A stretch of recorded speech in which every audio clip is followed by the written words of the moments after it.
Hello guys, good evening. आप सभी का मेरे यूट्यूब चैनल पर स्वागत है। अब आज सुबह मुझे एक कमेंट मिला कि आपने एक दिन बोला था और 3 दिन हो गए अभी तक कोई वीडियो नहीं आई है। तो सॉरी फॉर डिले, लेकिन मेरी भी कई बार मजबूरी रहती है। कल मुझे दिल्ली यूनिवर्सिटी जाना पड़ा एक डिबेट कॉम्पिटिशन में एज करने के लिए। तो जजिंग पैनल में थी मैं, तो वहाँ पर मुझे पूरा दिन लग गया। आज भी इवनली मेरी हॉस्पिटल में अपॉइंटमेंट थी, लेकिन मैंने वो कैंसिल करी क्योंकि आप लोगों के लिए वीडियो बनानी थी। तो प्लीज़ आप लोग भी थोड़ा सा सपोर्ट करें। मैं नेक्स्ट वीडियो कल मॉर्निंग तक अपलोड कर दूंगी। तो आज की वीडियो हम स्टार्ट करते हैं। जैसे कि आपको पता है कि जो सेकंड चैप्टर है उसका सेकंड यूनिट आज हम करने वाले थे। फर्स्ट यूनिट जो है मैं अपलोड कर चुकी हूँ, उसका मैं डिस्क्रिप्शन में लिंक भी डाल दूंगी। अगर आप लोगों ने वो नहीं देखा तो प्लीज़ फर्स्टली वो देखिए, क्योंकि सीक्वेंस चलना बहुत ज़रूरी है। इवनली इस जो बुक की समरी ज़रूर पढ़िए, क्योंकि समरी में आपको पूरे सार मिलेगा। ठीक है ना, आपको आइडिया होगा कि हाँ, जो ऑथर हैं बी.डी. चंद्रोपाध्याय हैं वो किस बारे में बात करना चाह रहे हैं बुक में, और बुक किस सीक्वेंस में चलेगी। तो ये सारी चीज़ें, जैसे कि मेरी प्रोफेसर बोला करती थी कि आपको समरी पढ़ना बहुत ज़रूरी है। तो मैं भी आप लोगों को बोलूँगी कि पहले समरी ज़रूर देखें और समरी ज़रूर पढ़ें इस मामले में।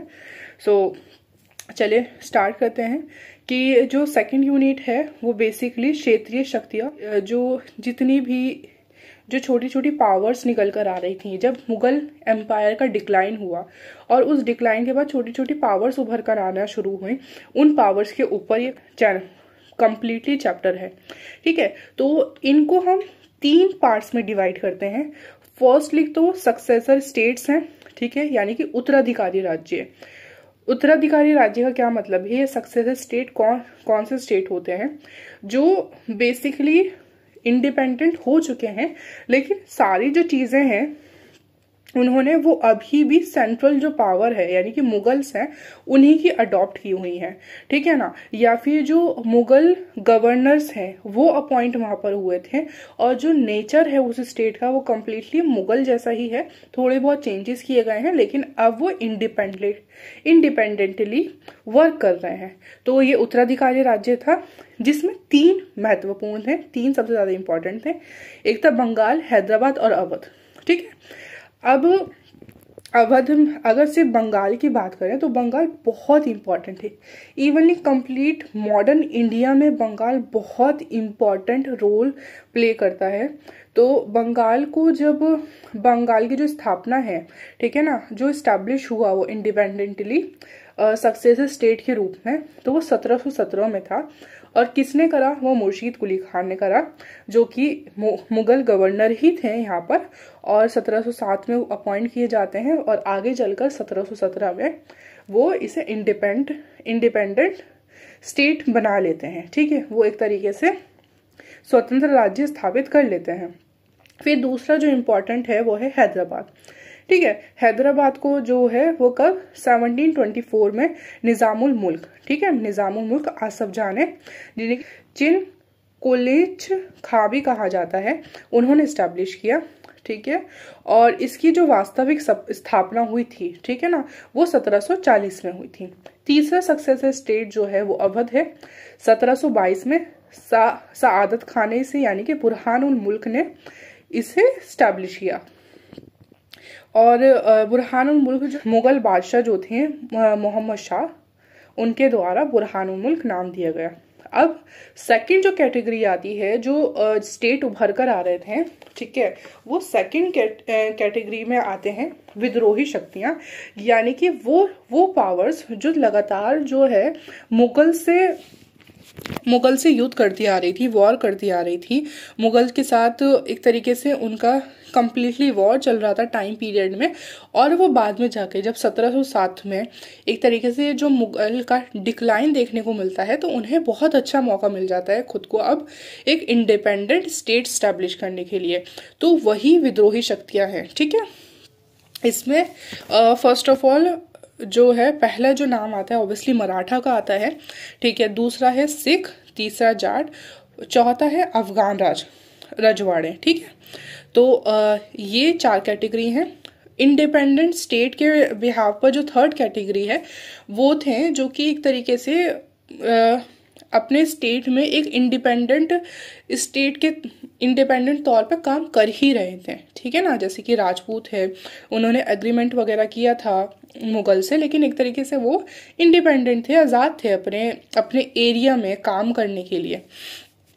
और इसी तरीके से मैसूर है, ठीक है, 1761 में, 1761 में हैदर अली ने जिसे इस्टेब्लिश किया, और त्रावणकोर, ठीक है, राजा मार्तंड वर्मा ने जिसे इस्टेब्लिश करा।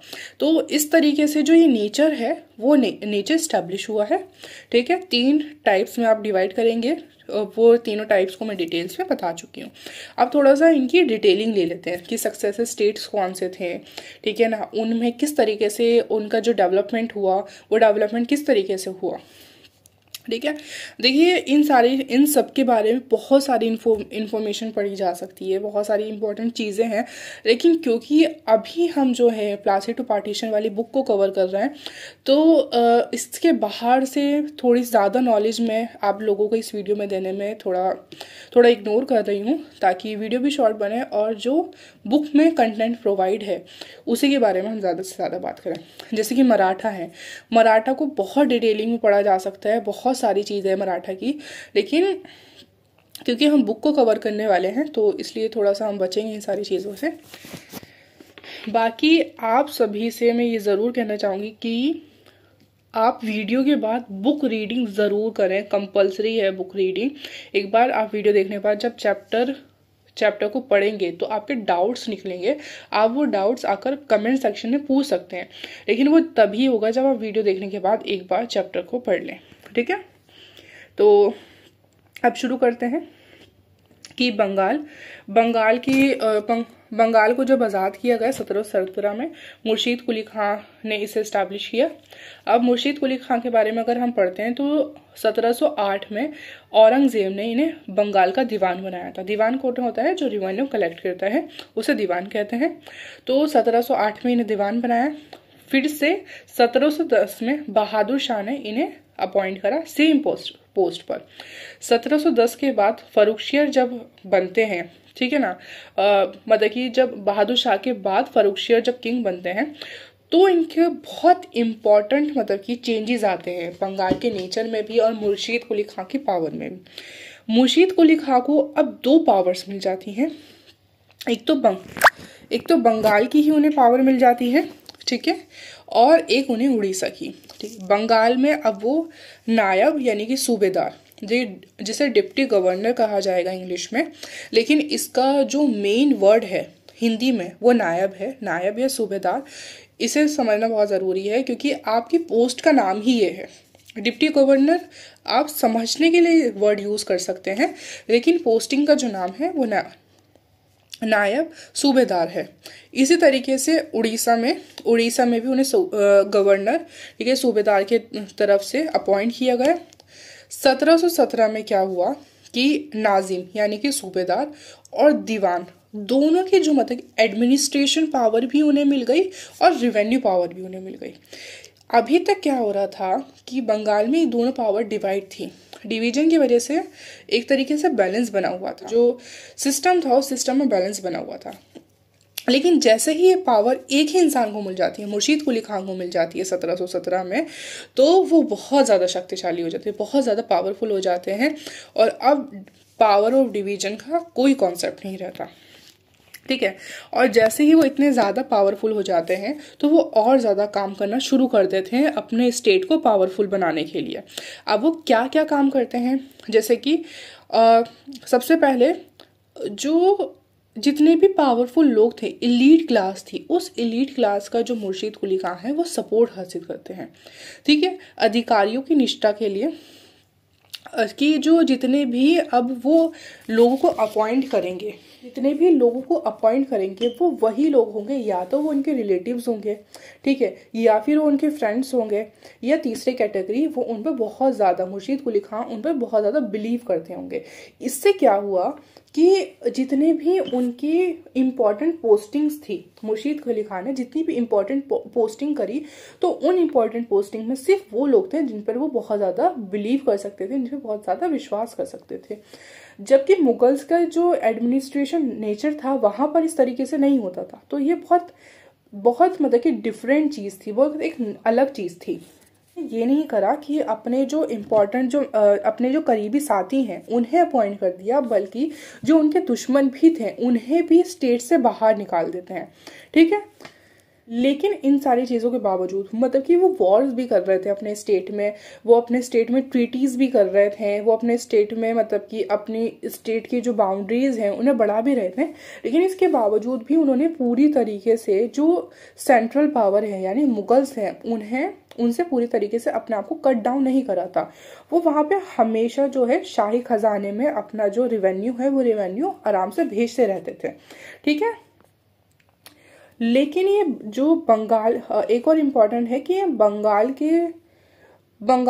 का जो मुगल बादशाह हैं उनके द्वारा अपॉइंट किए हुए लास्ट सूबेदार मुर्शीद कुली खां ही थे। ठीक है, इनके टाइम पीरियड में क्या होता है कि ये जो बहुत पावरफुल जो हैं, पावरफुल जमींदार हैं, है ना, या फिर इलीट क्लास हैं, वो उभर के सामने आती है। ठीक है, और इन्हीं की मतलब कि यही जो पावरफुल जमींदार होते हैं वही इनकी जो ताकत है, इनकी जो पावर है उसका सोर्स बनते हैं। सिर्फ मुर्शीद कुली खां की नहीं बल्कि आने वाले जो बाकी भी, जैसे अलीवर्दी खां के भी टाइम पीरियड में यही इनका बेस बनते हैं या फिर यही इनका सोर्स बनते हैं पावर का। और जब बाद में ये पावर को मतलब कि ये इतने ज़्यादा पावरफुल हो जाते हैं कि जब इन्हें ये फील होता है कि जो सामने जो बैठा हुआ किंग है वो किंग बेसिकली आपकी पावर को सपोर्ट नहीं करता या फिर आपके लिए खतरा हो सकता है, तो वो उस किंग को हटा भी देते थे। जिस तरीके से इसी वजह से बैटल ऑफ प्लासी होता है। ठीक है ना, आगे हम इस चीज़ को डिटेल में पढ़ेंगे, लेकिन उसका एक रीज़न बैटल ऑफ प्लासी का यही होता है कि जब जो किंग होता है उस किंग से एक तरीके से भरोसा उठ जाता है इलीट क्लास का या फिर जो शासन में बैठे हुए लोग हैं उनका, तो वो अंग्रेज़ों को सपोर्ट करने के लिए राज़ी हो जाते हैं। ठीक है, और क्या क्या ये चेंजेस करते हैं, ये बिजनेस है या फिर व्यापार है, ठीक है, ट्रेड है, उसमें बहुत ज़्यादा अपना कंट्रीब्यूशन देते हैं। उसी कंट्रीब्यूशन का जो नतीजा होता है कि सिर्फ ट्रेड में नहीं बाकी सेक्टर्स में भी ये बहुत ज़्यादा अपना कंट्रीब्यूशन देते हैं। इसी वजह से जो 20% 1700 से 1722 का जो बीच का टाइम पीरियड होता है उसमें जो रिवेन्यू है उस रिवेन्यू में 20% वो रिवेन्यू बढ़ जाता है। ठीक है, देखने के लिए कि सब लोग ठीक से काम कर रहे हैं या नहीं कर रहे हैं, ऐसा तो नहीं करप्शन हो रहा है या नहीं हो रहा, तो इन्वेस्टिगेटर्स को भी उन्होंने रिवेन्यू के लिए अपॉइंट करा था। तो ये एक और चीज़ थी। इन्वेस्टिगेटर्स क्या होते थे, जमींदारों पर अपनी नज़र रखते थे। और एक पॉइंट ये भी था कि जो मुर्शीद कुली खां हैं उन्होंने बड़े जमींदारों को तो सपोर्ट करा, लेकिन वहीं जो छोटे छोटे जमींदार थे उन छोटे छोटे जमींदार को बहुत ज़्यादा कंट्रोल करा। तो शक्तिशाली जो जमींदार थे उनका जनक भी मुर्शीद कुली खां को माना जाता है। ठीक है, भूपतियों का इसी टाइम पर जो है एक तरीके से उदय होता है। ठीक है, उदय होता है। वहीं पर जो जागीर है, ठीक है ना, जागीर जो मैंने लास्ट वीडियो में बात करी होगी कि जागीर का जो लैंड था उस लैंड को खालिसा में ट्रांसफर कर दिया। लास्ट वीडियो में मैंने बताया था कि खालिसा कौन सा लैंड होता है कि जिसका जो कंप्लीट रिवेन्यू है वो रिवेन्यू सेंट्रल में या फिर आपका शाही खजाने में जाता है। तो वो जो जागीर है, जागीर लैंड को कम्प्लीटली खालिसा में ट्रांसफर कर देते हैं। पर भी मैंने जिस तरीके से लिखा है कि वो इंकरेज करते हैं पावरफुल जमींदार को, मतलब कि उन्हें सपोर्ट करते हैं। अब जब मुर्शीद कुली खां की डेथ होती है तो उसके बाद मुर्शीद कुली खां जिस अपॉइंट करते हैं वो सरफराज खां होते हैं। लेकिन सरफराज खां के जो पिता होते हैं, उनके जो फादर होते हैं, वो खुद ही सरफराज खां को हटा देते हैं और खुद गद्दी पर बैठ जाते हैं। शुजाउद्दीन सरफराज खां को हटाते हैं और वो खुद गद्दी पर बैठ जाते हैं। उसके बाद 1727 से 1727 से इनका टाइम पीरियड शुरू होता है। 1727 में उड़ीसा और बंगाल को वो अपने नियंत्रण में ले लेते हैं, अपने कंट्रोल में ले लेते हैं। तो ये दो जो पार्ट होते हैं उड़ीसा और बंगाल वो एक हो जाते हैं और एक पार्ट में उसे ले लेते हैं। फिर उसके बाद जो काम करते हैं वो मुगल बादशाह जो होते हैं मोहम्मद शाह से अपना जो पोस्ट है उस पोस्ट को वैलिड करा लेते हैं। ठीक है, जमींदार, सौदागर और बैंकर, इन सारे ये जो मतलब कि ये समझ लीजिए यही नींव थे इकोनॉमिक ये नींव थे, जमींदार नींव थे, बैंकर्स, जो बिजनेसमैन है या फिर जो आपका व्यापार चल रहा है उससे पैसे की ज़रूरत होती तो ये बैंकर्स प्रोवाइड कराते थे। सौदागर है। तो ये अब जब आपकी इकोनॉमी बहुत ज़्यादा स्ट्रांग रहेगी तो उससे क्या बेनिफिट होगा कि भाई आपका जो आपका सिस्टम है वो अच्छी तरीके से स्ट्रांगली वर्क करेगा, आपके पास पैसा होगा, आपका जो एडमिनिस्ट्रेशन है वो अच्छे तरीके से वर्क करेगा। तो ये एक तरीके से जमींदार, सौदागर, बैंकर्स नींव थे और इनका सपोर्ट मिलना बहुत ज़्यादा ज़रूरी था। तो शुजाउद्दीन ने भी इनका सपोर्ट हासिल करा। जिस तरीके से मुर्शीद कुली खान ने भी सपोर्ट हासिल करा, शुजाउद्दीन ने भी इनका सपोर्ट लिया। तो जमींदार, सौदागर और बैंकरों का सपोर्ट लिया। फिर 1739 से 40 में सरफराज खां का गद्दी पर, सरफराज खां जिसे कि मुर्शीद कुली खान ने अपॉइंट करा था, जो कि उनके मुर्शीद कुली खान ने जिन्हें अपॉइंट करा था वो गद्दी पर बैठते हैं, लेकिन अली वर्दी खां उन्हें गद्दी से हटा देते हैं। इस तरीके से हटाते हैं जैसा कि मैंने कहा कि जो पावरफुल लोग हैं अब वो कहीं ना कहीं अपना मतलब कि पॉलिटिक्स में या फिर किसी पावर में बिठाना है, किसी पावर से हटाना है, उसमें अपना रोल निभाएंगे। और यही हमेशा से होता आया है। ठीक है, अगर आप एंशियंट टाइम पीरियड की बात करेंगे वहाँ पर भी ये सारी चीज़ें हों, मिडाइवल टाइम पीरियड के बारे में बात करेंगे वहाँ पर भी, और यहाँ पर भी ऑब्वियसली ये सब चीज़ें देखने को मिली। तो अली वर्दी खां का जो सपोर्ट करा वो जगह सेठ ने करा, और जो बाकी कुछ अधिकारी थे उनका वो सपोर्ट उन्होंने इस चीज़ को सपोर्ट करा, और सरफराज खां इस वॉर में हार जाते हैं, जो कि अली वर्दी खां और सरफराज खां के बीच में होती है। ठीक है, 1739 से 40 में जो है सरफराज खां अपना मतलब कि 1727 से 1739 तक शुजाउद्दीन का जो टाइम पीरियड चलता है, 1739 से 40 तक सरफराज खां गद्दी पर बैठते हैं और उसके बाद उन्हें हटा दिया जाता है और 1740 से अली वर्दी खां गद्दी पर बैठते हैं। अली वर्दी खां उतने ही इंपॉर्टेंट है जितना कि मुर्शीद कुली खां। और जबकि अगर इस्टेब्लिशमेंट की बात करें तो कहीं ना कहीं इन दोनों का नाम जो है वो एक साथ लिया जाता है कि मुर्शीद कुली खां और अली वर्दी खां। तो इन्होंने क्या करा कि इनके जो टाइम पीरियड है उसमें क्या प्रॉब्लम थी कि कम्प्लीटली एक तो पूरा जो टाइम है वो मराठों के साथ वॉर में चला गया कि जो मुगल है, मुगल से पूरी तरीके से अपने सारे कांटेक्ट खत्म कर लिए, और जो राजस्व का प्रवाह था यानी कि जो रिवेन्यू वो भेज रहे थे उस रिवेन्यू को उन्होंने रोक दिया, अली वर्दी खान ने रोक दिया। 1751 में क्या होता है, 1751 में जो मराठा है और अली वर्दी खां है, इनके बीच में वॉर होता है, जिसमें कि वॉर में जो है मराठा जीत जाते हैं और इन्हें चौथ देने का अधिकार दे दिया जाता है। ठीक है, 1748 में अफगान के साथ भी इनका वॉर होता है। अफगान हमला करते हैं और पटना को वो जीत लेते हैं, लेकिन अली वर्दी खां इसे फिर से वापस ले लेते हैं। और यहाँ पर यूरोपीय यानी कि जो ईस्ट इंडिया कंपनी है या फिर जो बाकी जो कंपनीज हैं उनके साथ जो व्यापार हो रहा था, उनके साथ जो बिजनेस हो रहा था, बहुत ज़्यादा यूरोप के वर्चस्व का प्रभाव यहाँ पर देखने को मिलता है। अब अली वर्दी खां क्या करते हैं, शुजाउद्दौला को उत्तराधिकारी अपना अपॉइंट करते हैं। शुजाउद्दौला को अपना उत्तराधिकारी अपॉइंट करते हैं। उसके सामने बहुत सारे चैलेंजेस होते हैं।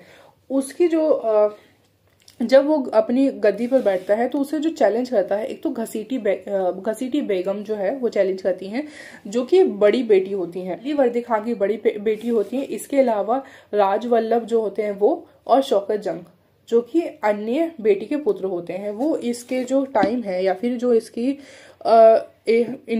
शुजाउद्दौला जब गद्दी पर बैठते हैं तो उन्हें चैलेंज करते हैं। क्या ज़्यादा चैलेंजफुल होता है कि अन्य जो अधिकारी होते हैं, मैंने जिस तरीके से बताया कि अभी तक अली वर्दी खां है, शुजाउद्दीन है, मुर्शीद कुली खां है, इनकी पावर को सपोर्ट करने वाले कौन थे? इनकी पावर को सपोर्ट करने वाले थे कि जो कोर्ट में बैठे हुए लोग थे, जो इलीट क्लास थी, जो पावरफुल लोग थे, वो सपोर्ट कर रहे थे, वो अधिकारी सपोर्ट कर रहे थे। लेकिन अब क्या हुआ, अधिकारियों में ये डर बैठ गया, क्योंकि शुजाउद्दौला बहुत यंग थे, बहुत मतलब कि बहुत सारी चीज़ें करना चाहते थे, बहुत सारे चेंजेस लेकर आना चाहते थे। वो इस चीज़ में बिल्कुल बिलीव नहीं करते थे कि मैं किसी के अंडर में रहूं, किसी के अंडर में रहकर काम करूं। तो इस वजह से उन चीज़ों को उन्होंने कंट्रोल करना शुरू करा। और जब कंट्रोल आ जाता है तो अधिकारियों को ये बात पसंद नहीं आती है। तो अधिकारी क्या होते हैं, इनसे डरना शुरू कर देते हैं। अधिकारी को जो चुनौती मिलती है और अन्य जो अधिकारी डरना होते हैं, इससे गुटबंदी, दरबार में, एक कोर्ट में गुटबंदी शुरू हो जाती है। और इसी से एडमिनिस्ट्रेशन में अनस्टेबिलिटी आती है, अराजकता आती है, अस्थिरता आती है। जब दरबार में गुटबंदी बनती है तो इसी से क्या होता है कि अब ईस्ट इंडिया कंपनी में ये बात समझ जाती है, और समझ जाती है तो इन्हीं लोगों को अपने, जब ये बात समझ आती है तो इन्हीं लोगों को अपने साथ मिला लेती है।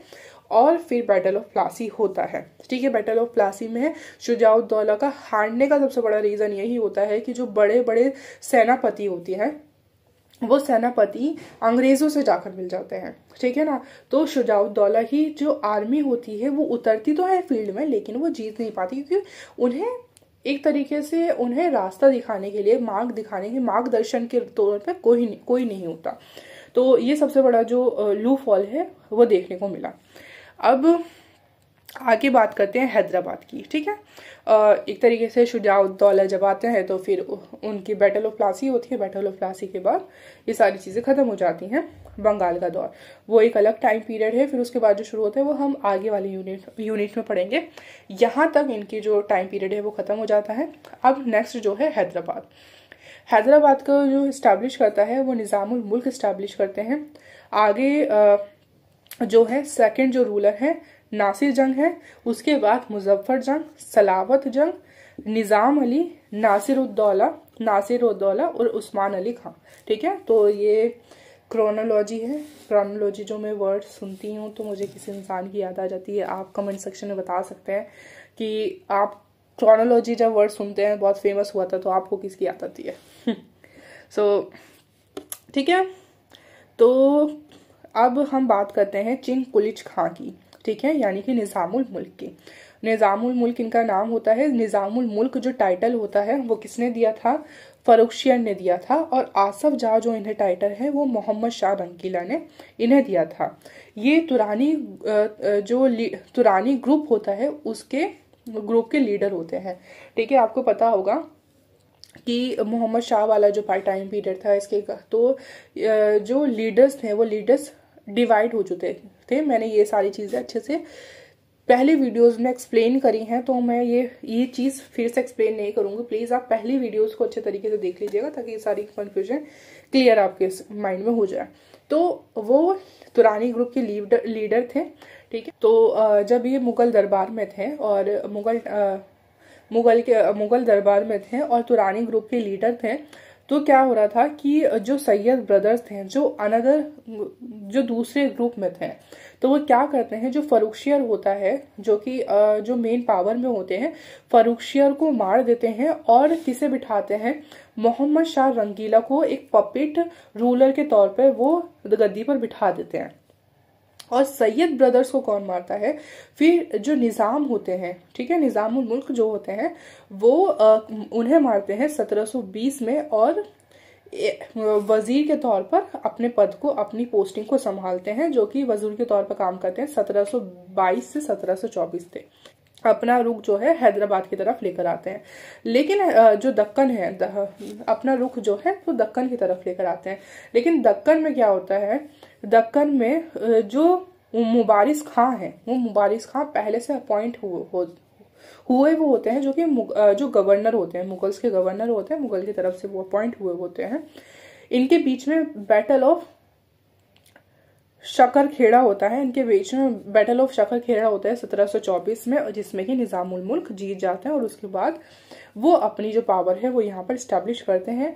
मुगल से इन्हें अनुमति मिल जाती है। ठीक है, अपनी जो पोस्ट है उसे वेरीफाई करवाते हैं मुगल से, और वो सारा काम अपना शुरू करने लगते हैं। क्या होता है, ये जो हिंदू होती है, मेजॉरिटी होती है, उसे सपोर्ट करते हैं, जो कि इलीट क्लास होती है। ठीक है ना, रीजनल इलीट क्लास होती है। और ये जो निज़ाम है, निज़ाम को सपोर्ट करती है वो देखो 1724 में तो लड़ाई हुई है, एक्चुअल इंडिपेंडेंस जो होती है वो 1740 में होती है। जो फाइनली जो निज़ाम है वो पूरी तरीके से नॉर्थ इंडिया से अपना जितने भी कॉन्टेक्ट है वो ख़त्म कर देता है और वो अब दक्कन में पूरी तरीके से आप बस चुके होते हैं और यहीं पे काम करना शुरू कर देते हैं। ठीक है, अब वो पूरी तरीके से यहाँ पर सेटल हो चुके होते हैं।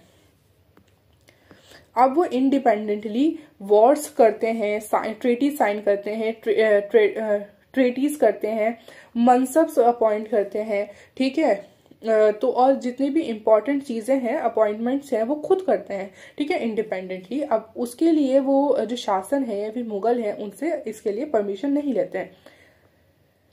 अब जो मुगल हैं वो कम्प्लीटली पावर में एक तरीके से सिंबल की तरह रह जाते हैं।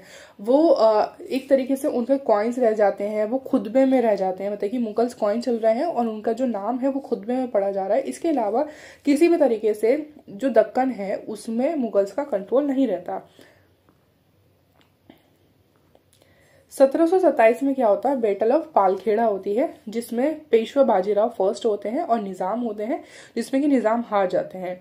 इसके बाद मुंशी शिवराव गांव की जो है ट्रीटी होती है। ठीक है, और 1737 में बैटल ऑफ भोपाल होता है, जिसमें फिर से जो है निज़ाम हार जाते हैं और बाजीराव फर्स्ट जो है इस बैटल में जीत जाते हैं। जब निज़ाम की जो मृत्यु होती है उसके बाद हैदराबाद या दक्कन में एक तरीके से सीरियस क्राइसिस आ जाता है, क्योंकि अब क्या है कि पूरी तरीके से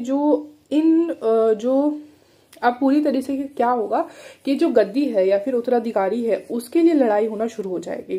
नासिर जंग जो है एक तरफ से जो नासिर जंग है और एक तरफ जो होंगे मुजफ्फर जंग होंगे। नासिर जंग कौन है? नासिर जंग उनके बेटे हैं और मुजफ्फर जंग ग्रैंडसन है। ठीक है, नासिर जंग को है ईस्ट इंडिया कंपनी सपोर्ट करेगी, जो फ्रेंच है वो मुजफ्फर जंग को सपोर्ट करेंगे। ठीक है, इस जो एक थोड़े टाइम के लिए जो मुजफ्फर जंग है वो जीत जाते हैं और जीतने के बाद फ्रांसीसियों को मसूलीपट्टनम और पौंडीचेरी दे दिया जाता है। और जो उनका बुसी जो एक इम्पॉर्टेंट व्यक्ति होता है फ्रेंच का, उसे रेजिडेंट बना लिया जाता है और अपॉइंट कर दिया जाता है हैदराबाद में। इसे ही बैटल ऑफ मतलब कि जो कर्नाटक वॉर है इसे ही कहा जाता है। जो तीनों कर्नाटक वॉर्स हैं उनकी मैं वीडियो जो है वो अपलोड कर चुकी हूँ। थोड़ा सा आप डिटेलिंग में समझ लीजिए, क्लैरिटी होगी तो अच्छा रहेगा। उसका जो लिंक है मैं डिस्क्रिप्शन में डाल दूंगी। मुजफ्फर जंग के बाद जो आते हैं वो आते हैं सलावत जंग। ठीक है, मुजफ्फर जंग की जो है डेथ हो जाती है और जो बुसी होता है, जो रेजिडेंट होता है, वो सलावत जंग को अपॉइंट कर देता है। फिर सलावत जंग के बाद आते हैं निजाम अली खां। ठीक है, उनका टाइम पीरियड रहता है 1760 से 1803 तक। वो क्या करते हैं, जितना भी उनके बाकी स्टेट के साथ डिस्प्यूट होते हैं, बॉर्डर डिस्प्यूट होते हैं, उसे सॉल्व करते हैं और पॉलिटिकल स्टेबिलिटी वो स्टेट में लेकर आते हैं, अपने एरिया में लेकर आते हैं। Under this new administration, the old institutions were not totally throw out। ठीक है ना, जो ओल्ड इंस्टीट्यूशन थे वो पूरी तरीके से बाहर नहीं फेंके गए थे। दे चेंज इन कॉन्टेक्स्ट। ठीक है, मैंने स्टार्टिंग में ही बताया था सक्सेसर स्टेट के बारे में बताने से पहले कि थोड़े बहुत ही चेंजेस यहाँ पर देखने को मिले हैं। बाकी सारी जो चीज़ें हैं वो पहले से जो चली आ रही हैं उसे अपनाया गया था। जैसे कि जो जागीरदारी सिस्टम था अब वो हेरिडेटरी हो चुका था। ठीक, इसी तरीके से मनसबदारी सिस्टम में भी हुआ। ठीक है, अब बात करते हैं अवध की। ठीक है, बात हो गई बंगाल की, बात हो गई हैदराबाद की, अब बात है अवध की। ठीक है, जो थर्ड सबसे इंपॉर्टेंट सक्सेसर स्टेट है। ठीक है, 1722 में मुगल गवर्नर ये अपॉइंट होते हैं सादत खां। ठीक है, सादत खां जिन्हें बुरहान उल मुल्क जो टाइटल है वो दिया जाता है, इसके नाम से वो बहुत ज्यादा फेमस है। और वो टाइटल कौन कह देता है? मोहम्मद शाह जो है वो इस जो ये है टाइटल देते हैं। किस लिए अपॉइंट किया जाता है कि जितने भी जो विद्रोह हो रहे होते हैं उस जो लोकल राजाज हैं या जो भी चीफ्स हैं उनके जो विद्रोह हो रहे होते हैं उन्हें कंट्रोल करा जाए और स्टेट में स्टेबिलिटी लेकर आई जाए अवध में। तो इसलिए वो मुगल गवर्नर बनाए जाते हैं सादत खां और उन्हें अपॉइंट किया जाता है। लेकिन जब क्या होता है वो फ्रस्ट्रेटेड हो जाते हैं कोर्ट पॉलिटिक्स से, ये जितनी भी कोर्ट पॉलिटिक्स है उससे बहुत ज़्यादा फ्रस्ट्रेटेड हो जाते हैं और वो फिर से अवध चले जाते हैं। मतलब कि वो काम करने के बाद, उन्हें जो काम दिया गया था वो काम करने के बाद वो फिर से जो मुगल कोर्ट है उसमें वापस आते हैं अपना आगे काम कंटिन्यू करने के लिए। लेकिन जब वो मुगल कोर्ट आते हैं तो वो देखते हैं कि यहाँ पे बहुत ज़्यादा पॉलिटिक्स हो चुकी है और ये लोग मुझे काम करने नहीं दे रहे हैं, तो ये फिर से अवध में रिटर्न हो जाते हैं। रिटर्न टू अवध अपॉइंटेड सब्द। और अब जब वो जो अवध है उसमें रिटर्न होते हैं तो वहां पर जाने की बात क्या करते हैं, सबसे इंपॉर्टेंट का कि सफदरजंग जो है उनका जो सन इन लॉ है उसे डिप्टी गवर्नर की पोस्ट पर बिठा देते हैं। और जो दीवान ऑफिस को वो वर्चुअली इंडिपेंडेंट बना देते हैं। मतलब कि जहां से एक तरीके से एडमिनिस्ट्रेशन भी अपने हाथ में ले लिया, क्योंकि सफदरजंग को अपॉइंट कर दिया, और दीवान यानी कि जो रिवेन्यू है उस रिवेन्यू को भी इन्होंने एक तरीके से अपना इंडिपेंडेंट बना लिया है। अब और रिवेन्यू कलेक्टर जो होता है वो होता है पंजाब खत्री। ठीक है, गवर्नर का जो रिवेन्यू कलेक्टर होता है वो पंजाबी खत्री होता है, जो कि किसके अंडर में काम करता है, वो पहले से ही सादत खां के अंडर में काम कर रहा होता है। यानी कि तीनों इंपॉर्टेंट जो पोस्टिंग है अब वो सादत खां के अंडर में है, तो वो पूरी तरीके से तैयार है कि वो इंडिपेंडेंटली वर्क कर सकें। अब वो न्यू रिवेन्यू सेटलमेंट लेकर आते हैं, रिफॉर्म्स करते हैं जागीरदारी सिस्टम में। और जब वो रिफॉर्म्स करते हैं जागीरदारी सिस्टम में तो न्यू रीजनल रूलिंग क्लास आती है, इलीट क्लास आती है, जिसमें मुस्लिम, अफगान और हिंदू होते हैं। ठीक है,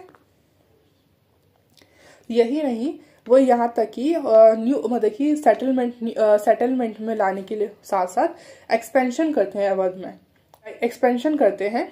और जो पर्शियन इन्वेजन होता है नादिर शाह का, उसे सपोर्ट करते हैं। देखिए, सादत खां जो है वो शुरू से इस चीज को, जो सादत खां है वो शुरू से पर्शियन इन्वेजन को जो है सपोर्ट नहीं करते हैं। लेकिन क्या होता है कि जो बादशाह है, मुगल बादशाह है, वो निज़ाम को बहुत इंपॉर्टेंट पोस्ट दे देते हैं और सादत खां को लगता है कि वो पोस्ट मुझे मिलनी चाहिए थी। इस वजह से एक तरीके से वो समझते हैं कि मेरे साथ धोखा हुआ है। तो वो नादिर शाह को जो आक्रमण है उसे करने के लिए, मतलब कि नादिर शाह जा चुके होते हैं, उन्हें फिर से ललचाते हैं और वो बोलते हैं कि आप यहाँ पर आइए, आपको यहाँ पर करोड़ों के हिसाब से जो पैसा है वो पैसा मिलेगा।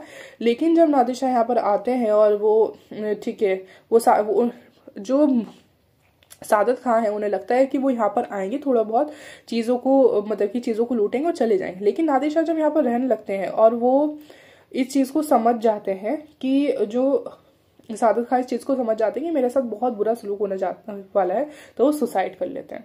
1740 में सुसाइड कर लेते हैं, तो उनकी यहाँ पर डेथ हो जाती है। फिर उसके बाद जो सफदरजंग है, जिन्हें अपॉइंट करा था पहले भी डिप्टी गवर्नर के तौर पर, तो वहां पर क्या होता है, सफदरजंग जो है नादिर शाह से ट्रीटी करते हैं, जिसमें कि उन्हें 2 करोड़ के करीब पैसे देते हैं। और सफदरजंग की जो पोस्ट होती है उसे वो वैलिड ठहरा देते हैं और वहां पर उन्हें सफदरजंग को गद्दी पर बिठा देते हैं। उसके बाद वो अपनी पोजीशन को मोहम्मद शाह से भी कंफर्म करते हैं। में क्या होता है कि अहमद शाह को अपॉइंट करा जाता है एज अ वजीर। ठीक है, 1753 में दरबार से निकलवा दिया जाता है इन्हें और 1754 में इनकी डेथ हो जाती है। उद्दौला, ठीक है, शुजाउद्दौला आलमगीर सेकंड। ठीक है, और ये अभी तक जो है वो मेंटेन करते हैं सिंबॉलिक जो अथॉरिटी है मुगल्स की। लेकिन शाह आलम द्वितीय, शुजाउद्दौला फिर क्या होते हैं, वो अपने गद्दी पे बैठते हैं। आलमगीर सेकंड जो है वो उन्हें यहाँ जो मुगल बादशाह होते हैं आलमगीर सेकंड, वो यहाँ पर उन्हें अपॉइंट करते हैं। वो अभी तक जो सिंबॉलिक मुगल सिंबल्स हैं, सिंबॉलिक जो अथॉरिटी है मुगल्स की, उसे अभी तक मेंटेन करते हैं। लेकिन शाह आलम द्वितीय जब बनते हैं, जब शाह आलम द्वितीय बनते हैं सेकंड,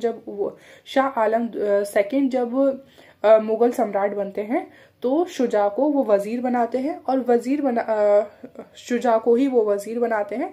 और वो अफगान इन्वेडर जो होते हैं, ठीक है, अफगान का जो आक्रमण होता है 1761 में, ठीक है, उस आक्रमण को वो सपोर्ट करते हैं। उस आक्रमण को वो उसमें वो पार्टिसिपेट करते हैं। और शुजाउद्दौला वही होते हैं जो बैटल ऑफ बक्सर में साथ देते हैं, और शाह आलम द्वितीय भी इसमें होते हैं, और इन्हीं की जॉइंट आर्मी होती है जो कि मुगल से लड़ती है। इसी की जॉइंट आर्मी होती है जो कि मुगल से लड़ती है, जो कि हम जो थर्ड यूनिट है उसमें पढ़ेंगे। और 1764 में ट्रीटी होती है, ट्रीटी ऑफ इलाहाबाद, जिसके बाद जो अवध है वो अंग्रेजों के अंडर में आ जाता है, और इस तरीके से अवध की जो इंडिपेंडेंट कहानी है वो खत्म हो जाती है। तो ये यूनिट है। इसके बाद जो मराठा का यूनिट है वो मैं चाहती हूँ कि सेपरेट वीडियो में डिस्कशन किया जाए, क्योंकि बहुत इंपॉर्टेंट यूनिट है और बहुत सारी चीज़ें हैं उसमें डिस्कस करने के लिए। तो अगर हम इसी वीडियो में उसे इमर्ज करते हैं, इसी वीडियो में उसे इंक्लूड करते हैं, तो बहुत ज़्यादा कन्फ्यूजन क्रिएट हो जाएगी। ठीक है, आप लोगों को सही से समझ नहीं आएगा। लेकिन मैं कल मॉर्निंग तक या फिर आफ्टरनून तक जैसे भी सिचुएशन होगी अपलोड कर दूंगी, लेकिन कल ही अपलोड कर दूंगी। ठीक है, तो प्लीज़ चैनल को सब्सक्राइब कर लीजिएगा, वीडियोस लास्ट तक देखिए। बहुत मेहनत से आप लोगों के लिए वीडियोस बनाई जाती हैं, और सपोर्ट करना ना भूलें। धन्यवाद।